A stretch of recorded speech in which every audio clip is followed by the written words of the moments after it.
just gonna go and grab my tools, mate. All right. Yeah, sound, mate, sound.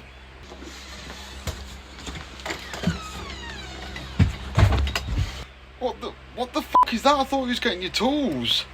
It is my tools. It's a softbox. It's for doing content for Instagram. You're a fucking mate. Get a grip.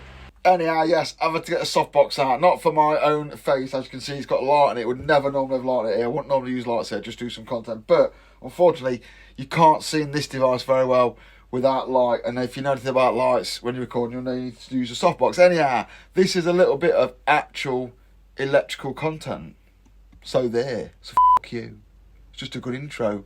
Make it a bit different. You know what I mean? Give myself some clout. Anyhow, I'm having a bit of a break from doing the motor stuff. I'm just trying to get some bits and bobs ready to show you as an example. But I thought I'd just show you a few other bits. I grabbed these out because I was doing a HV entry substation awareness course. So I got these bits out. I've got a few HV bits kicking around. I'm not HV qualified in any meaningful way. However, I have spent a lot of my career working round and with HV people. It's got a few bits on here to show you some of the protective devices that use an HV. The thing about HV devices is, as you'll see like this fuse is, they're ginormous. This one's almost as big as your mum's dildo.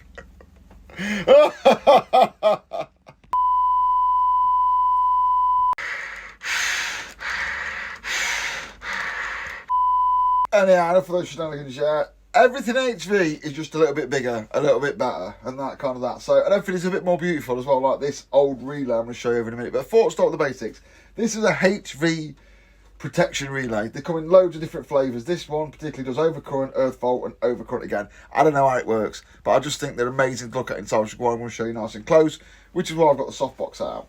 These are fuses. These are Merlin Gerling fuses. This one's actually cracked, I've just noticed. That'd be fun if it ever blows up. But this one's a Merlin Gerling fuse. Obviously, it follows the same basic principles as any fuse. As in, it's got metal end caps, a ceramic middle. There's probably some sand in there. And it's got the fuse links within.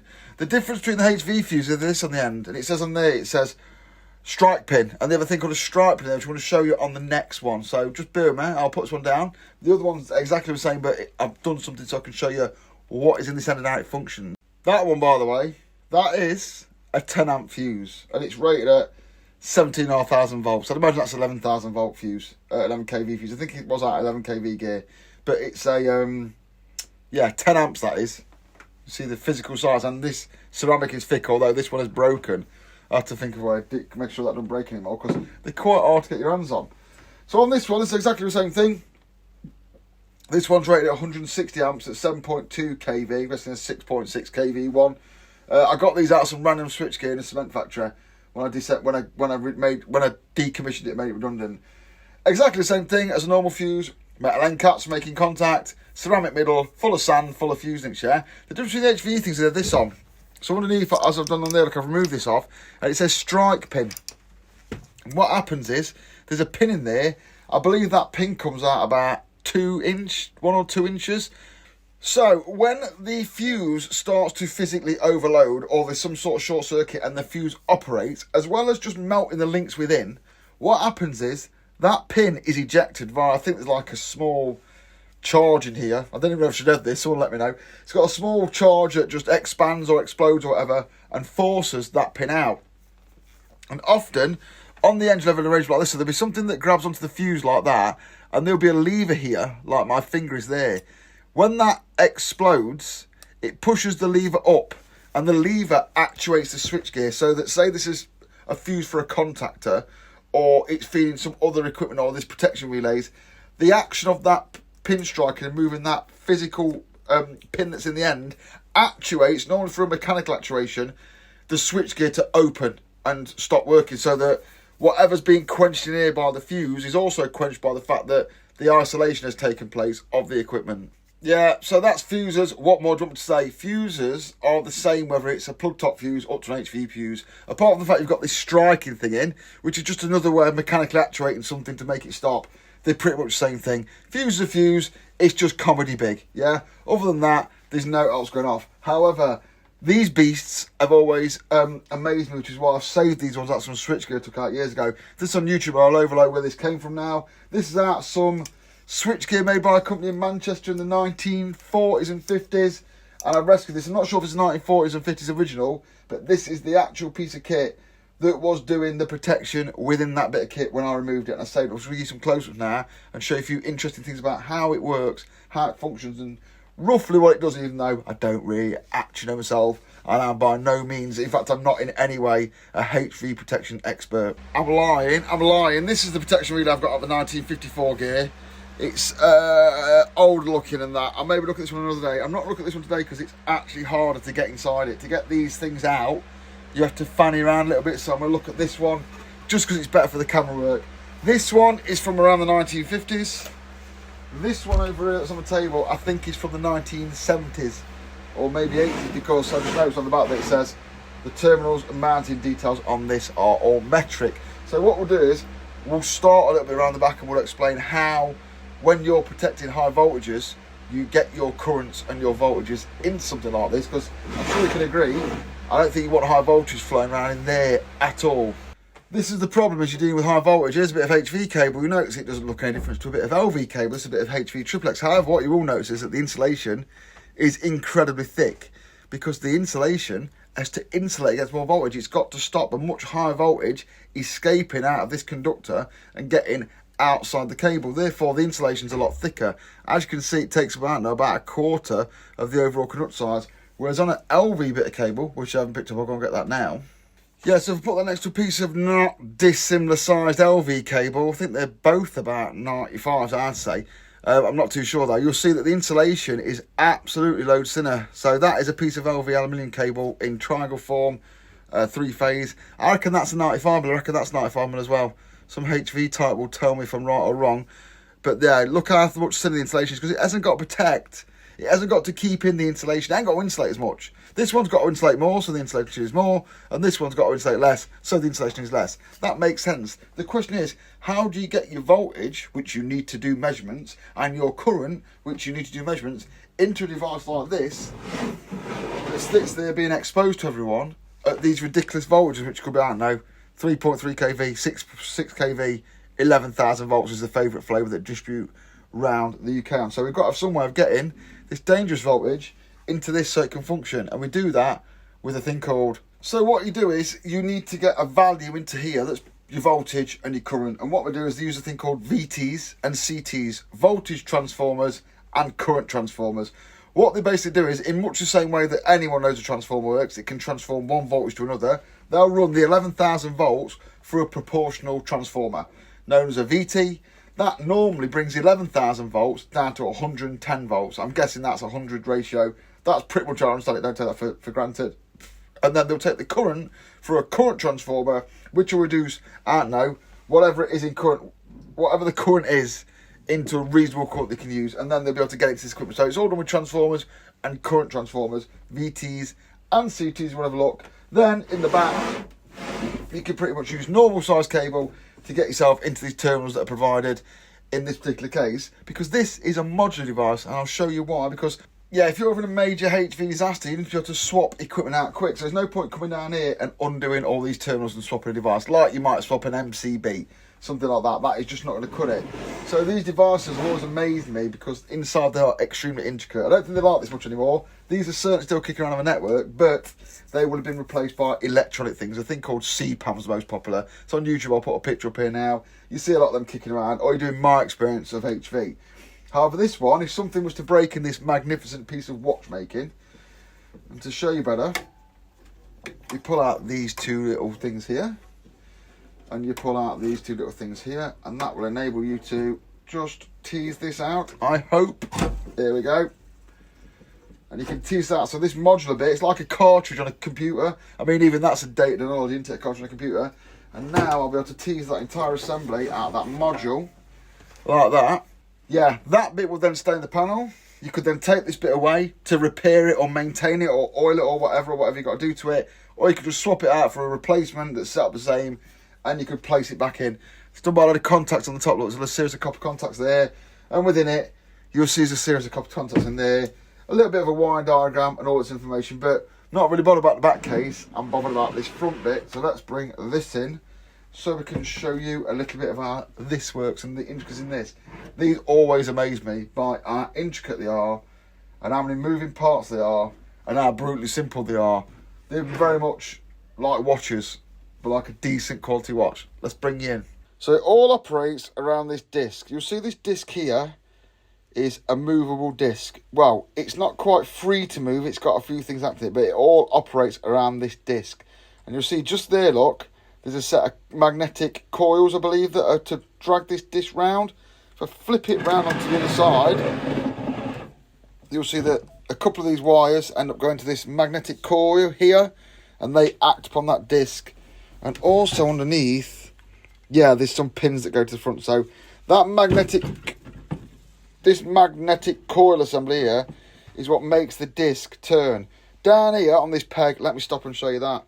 So down here, this peg can be removed like this, and this is just to affect the winding of that coil. So the current comes in, this does some divine stuff. I don't really fully understand it, but basically you can either have it from 10 to 2.5 amp settings, and I'm guessing whatever you set that on affects how much the magnetic force pulls around of a disc. So that's just the disc, how it works. And over here we've got some dampers. I'll show you the dampers. These edge tube magnets, you'll notice that the wheel doesn't just go and move around. It gradually moves back. They're magnetic dampers to stop juddering and quick actions of a disc. So that's what they are. I think if we unbolted them, I quite like to do that actually, unbolt them, the disc will move in a more jarred way. You'll see it smoothly comes back. It's got springs and stuff, but I'd like to take those off. Maybe I will one day. But yeah, if we took those off, it would move more sporadically. But then the real interesting bit is the bit around here, the mechanism, which I'm going to try and zoom in on now and show you. Buongiorno, it's a couple of days later from this one. Now, you remember I said that these were called dampers, and they are magnets. There's a high-powered magnet between there. Well, high-powered for the time. It's not a rare earth magnet. And what they do is, see how that wheel is silky smooth, yeah? Just watch that again. Silky smooth, how it rotates. That's because there's a magnetic flux that appears between there that acts on that disc that makes it dampen and go silky smooth. Now, I said to prove that I'd take one of these off. However, what I found out was, even though the connections on the back of this are metric, the internal connections are still imperial, and probably always would be. So I had to wait till I got a set of mechanical spanners. So up here, look, I've took the dampers off, and let's see how the wheel reacts. Oh, look at that. The difference is absolutely amazing. That bounce would be terrible. So yeah, even though I think that's an aluminium wheel, I think. So the crate, look at that. That's an aluminium wheel, I'm sure it is, but I'll wait to be correct on that. But yeah, you can see now the thrashing around it's doing. It's just all over the shop, look at that bounce. Whereas on this one with the dampers, no mate. As soon as I stop pushing it, it stops and it gently comes back. So yeah, you see that there. I was going to keep doing it to prove the point. Nice and steady, look. So yeah, those little dampers do a hell of a lot of work. And that is the power of magnets. So when the disc operates, it acts as its own like time delay. So if you can imagine the overcurrent starts and it starts to move the disc, and then at some point maybe it stops overloading and the disc is allowed to return naturally and start the overloading process again. So if you start like a big load, like a motor or transformer, the disc will slowly start to creep round, but nothing actually happens because the overload has to be sustained for the disc to get to the point where it can operate, basically. You'll see there's a little contact up here. You'll see there's a little bar that sticks out there that sticks onto that pin. So I'm guessing as soon as it starts to move, that contact is broken, which can inform you of like an alarm, like it's starting to overload. So you'll see that little tiny contact there. It's on YouTube, I'll zoom in, but yeah, you can see the first thing that happens is that contact there releases itself into what I think is probably an alarm mode. Now, the options are, it can just go back like that, make contact again, and you can know you've not got an overload situation on the go. I'm not used to such fine recording. Then in here, look, you'll see these other two pins here. So you see here, there's two pins, and those pins make contact with a set of contacts behind there. So you see, if I keep sustaining the disc all the way around, eventually those two pins make contact with those two pads at the back. You'll see I'm holding something short here. Those two pins make contact with something at the back, and that is the electronic switches, two of them, maybe a normal and a failsafe, that operate electrically something to tell you it's overloaded. But there is this little bit here which has got a really interesting mechanism on, and I'll show you what this does. So this bit here is an indicator flag. If I force it to overload, you'll see the indicator flag falls down, so that when someone comes back into the substation, you see now the overload's gone. When someone comes to the substation, they'll see clearly that that is the one that's overloaded. So I'll just show you that again. It can be reset. Overloads, look, it goes all the way around. No one's there to see it. In the meantime, the entire thing resets itself. So how do you know which one it was? Well, because the little flag has fallen out. So if every other external contact you've got for indicating what's going off fails, that little flag will still be there. And that, like I say, can be reset by the user. And off it goes again. It's got this cool little thing though, because what if that was to accidentally fall down now? Well, the thing is, it can't accidentally fall down now because there's a mechanism here. You see this little thing here? It won't allow the flag to fall down until it's in the overload zone, which is absolutely fantastic. So you'll see there, look, it can't fall down while that little foot is on there. As soon as it gets ready to overload, the foot's free to fall. And at the very last minute before those contacts meet, I just lost the end of the video there, but I'll do it again. So the little skate is on the disc. And at the point where it is about to overload, the skate is released to mean it can fall through this little hole. So it's about to go through now. So it's free to fall, so it can't fall at the wrong time, put a fake flag on. They're just about to make contact any second now. And there you go.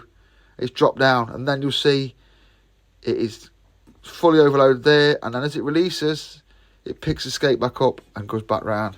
There's various little settings on here as well, look, that can be changed. So there's a little dial up here. I'll show you that. And then there, look, there's like a dial here. This can be changed. This has got setting change on that. Actually moves the dial around more. Look, you see the old dial moving with it. So that obviously changes delay. If you want it to have no delay whatsoever, go trip straight away. You put it there. And I'm guessing that is a delay, maybe in seconds, but I would probably think it's more in some sort of like mathematic thing I do. So if I turn it all the way around to, it's T, look, XT. So it must take a second or so. So it's got to drag that round loads further now before it will trip. And that'll all be worked out by some genius who knows how long it can sustain the overload for. And all it is, it's simply repeated. So you've got one there that's for current and one there that's again for overcurrent. I don't know why it all works or if these are the three phases or what, but that's all I know about it. But all I know is they're an absolutely fantastic thing and mesmerising in their operation and how they are constructed.